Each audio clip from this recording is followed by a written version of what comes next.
Grandad! Grandad! Grandad! Mr. Smith, hello? Grandad! Remember what you learned on the first aid course? Put your cheek to Grandad's nose. Do you see his chest going up and down? Can you hear breathing sounds from his mouth? Can you feel his breath on your cheek? No, nothing. Then you need to start chest compressions immediately. Lisa, call 999 quickly, and don't forget to bring the defibrillator with you on your way back. To do chest compressions, kneel down beside Grandad and lean over him. Place your hands on the center of his chest. To find the right place, press your fingers all the way down the middle of the rib cage until you come to a soft section. This is where the costal arch ends. From this point, move a hand's width up. Correct. Put your hands on top of each other and now press down onto the chest using your whole upper body strength. The best way is to lock your arms straight. 1, 2, 3. Philip's granddad has passed out. He can't communicate. He's not breathing. We're at Greenhead Primary School. I'm Lisa Jones. Nobody else is injured, apart from the granddad. 28, 29, 30. Now, tilt Grandad's head back by placing one hand on his forehead and the other behind his neck. Lift the chin up a bit and use the other hand to pinch his nose. Now, take a deep breath. Press your lips to Grandad's lips and breathe out into Grandad's mouth. And again. Then, find your place on his chest again to continue chest compressions. Don't stop. 1, 2, 3, 4, 5, 6, 7, 8, 9, 10, 11, 12, 13. The defibrillator. Over there. 80, 90, Open up and switch it on. 22, 23, 24, 25, Remove all clothing from the patient's chest. 30. Breathe in and out. When patient's chest is bare, remove protective cover and take out white adhesive pads.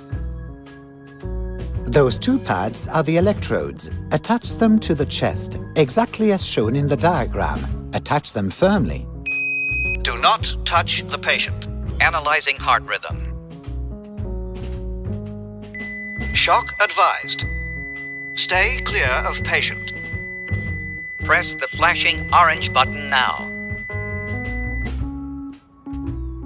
Shock delivered. Now immediately begin chest compressions again. 1, 2, 3, 4, 5. Chest compressions and rescue breaths must be continued until the paramedics arrive or Grandad starts breathing again. 18, 19, 20. The heart.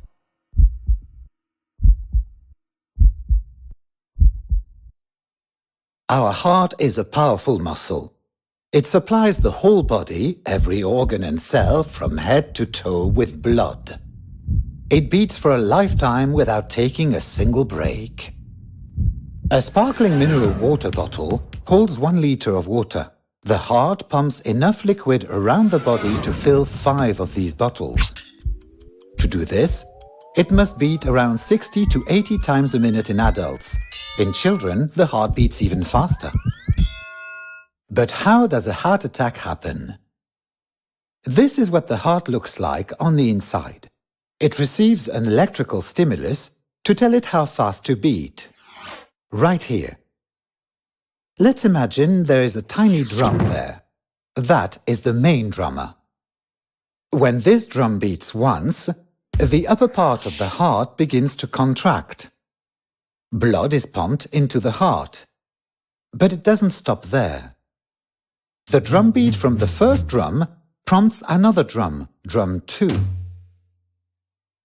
This second drum then prompts several drums at once. When these drums beat, the lower part of the heart contracts and blood is pumped throughout the body and into the lungs. Then the first drum beats again and the whole cycle is repeated. In the case of Philip's granddad, all the drums were beating wildly out of sync. This causes the heart to beat very quickly. It can no longer contract and relax correctly. That means that it can't pump the blood properly either. When Philip and Lisa used the defibrillator, this generated an electrical stimulus. The drums were stunned into silence. This allowed the heart to calm down again. It stopped beating erratically. Until the heart began functioning again, Philip had to become the pump for Grandad's blood. Philip helped the heart to pump blood by pressing the chest downwards repeatedly, and supplied the blood with oxygen by giving rescue breaths, so that the paramedics and doctor in the hospital can then help Grandad's heart to beat on its own again. You both did so well. How did you know how to do all that? What you must remember.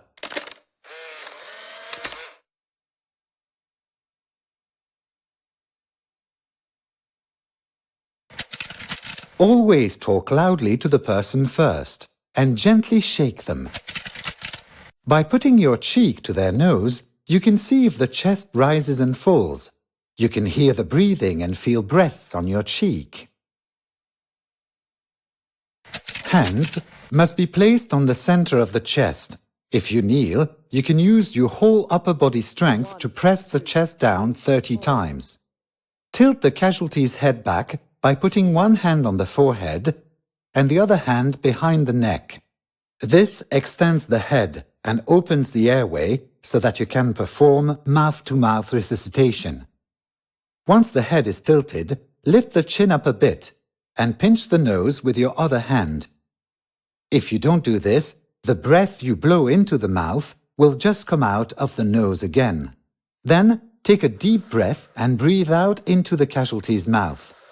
Give 2 rescue breaths only, and then begin chest compressions again. 3, 4.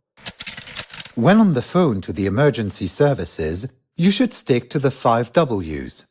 What happened? Where did it happen? Which injuries? Who is injured? Wait for questions.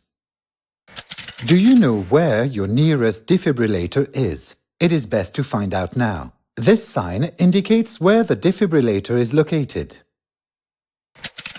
Pay close attention and make sure you follow the instructions from the defibrillator exactly. If the heart is beating abnormally and the drums have become wildly out of sync, then the defibrillator can be used. It stops the irregular drum beats by emitting a special electrical stimulus. Now the main drummer can start the beating cycle again, and the heart can carry on its work, pumping blood throughout our entire body. Do not remove the defibrillator pads. Wait for the paramedics.